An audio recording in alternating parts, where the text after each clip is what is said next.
Hello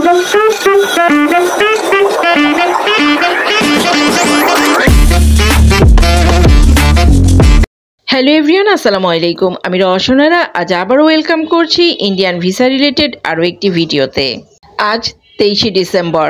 ভারতীয় visa সেন্টারের slot এবং অ্যাপয়েন্টমেন্টের পরিমাণ কিন্তু অনেকাংশেই বেড়ে গেছে। 6 থেকে 700 লোকের অ্যাপয়েন্টমেন্ট আজ দিয়েছে ভারতীয় ভিসা সেন্টার থেকে। যারা খুব অধীর আগ্রহ নিয়ে বসে আছেন ভারত যাওয়ার জন্য, চিকিৎসা হোক, ঘোরা হোক বা অন্য যে কোনো কাজেই হোক, তারা কিন্তু আর বেশি দিন অপেক্ষা করতে হবে না। কেননা জানুয়ারির 1 অথবা 2nd উইকে কিন্তু অন্যান্য ভিসাগুলি অ্যাভেলেবেল করে দিবে ভিসা সেন্টার। আর গতকাল রবিবার এবং আজ সোমবার যে স্লটগুলি বা অ্যাপয়েন্টমেন্টগুলি দেওয়া হচ্ছে, এখানে কিন্তু প্রাধান্য দেওয়া হয়েছে মেডিকেল ভিসা এবং এন্ট্রি ভিসা। স্টুডেন্ট ভিসা কিন্তু এখানে একটাও দেওয়া হয়নি। এন্ট্রি ভিসা বলতে কিন্তু ডাবল এন্ট্রি ভিসা না, এন্ট্রি ভিসা।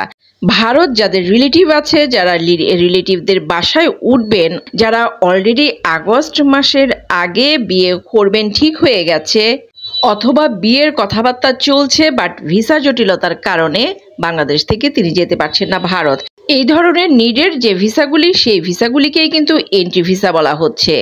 বাট বর্তমানে হাই কমিশন বলেন আর ভারতীয় ভিসা সেন্টারে বলেন, যারা আবেদনপত্র জমা দিতে যাচ্ছেন বা খোঁজ খবর নিতে যাচ্ছেন, তাদের মাঝে কিন্তু একটা গুঞ্জন এখন উঠছে, যেটা আগে উঠেছিল, যে ভারতীয় ভিসা সেন্টার থেকে ট্যুরিস্ট ভিসার বিপরীতে একটা বিকল্প ভিসা দেওয়ার কথাবার্তা চলছিল, বা হিন্দু সম্প্রদায়ের লোকজন কিন্তু তীর্থ ভিসা নামেও একটা ভিসা চালু করার দাবি করেছিল।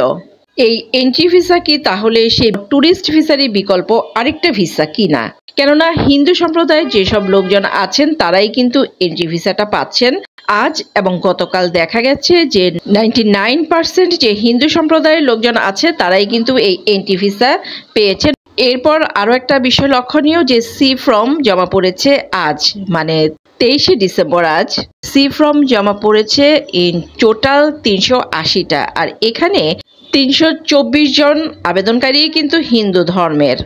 আর সি ফর্মটা কি সেটা যদি আপনাদের আমি ইজি করে বলি, সি ফর্ম হচ্ছে যে যারা ভারতে গেছেন, তাদের আত্মীয় স্বজন বা অন্য কারো কাছে বেশ কিছুদিন থেকেছেন, একটা ঠিকানা তাদের আছে বা ওঠার মতো ভালো একটা জায়গা আছে, অনেকদিন স্টে করতে পারবেন, তারাই কিন্তু সি ফর্ম নিচ্ছেন। এবং এদেরকে কিন্তু খুব ইজিভাবে, বলতে গেলে যে মেডিকেল ভিসার চেয়েও আরো ইজিভাবে ভিসা দেওয়া হচ্ছে।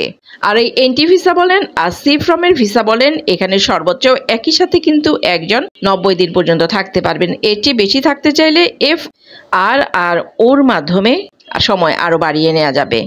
এখন কথা হলো যে জানুয়ারি মাসে যে ভিসা অ্যাভেলেবেল করার কথা আছে, সেই ভিসা কি ট্যুরিস্ট ভিসা ছাড়া কিনা, মেডিকেল ভিসা, এন্ট্রি ভিসা এই ধরনের ভিসাই করবে কিনা ভারতীয় ভিসা সেন্টার, এই কথা কিন্তু এখনো বলা যাচ্ছে না। বাট এটা শিওর যে জানুয়ারির 1 অথবা 2nd উইকে ভিসা সেন্টার থেকে ভিসা কিন্তু অনেকটুকুই অ্যাভেলেবেল হবে। ভালো থাকবেন সবাই, আল্লাহ হাফেজ।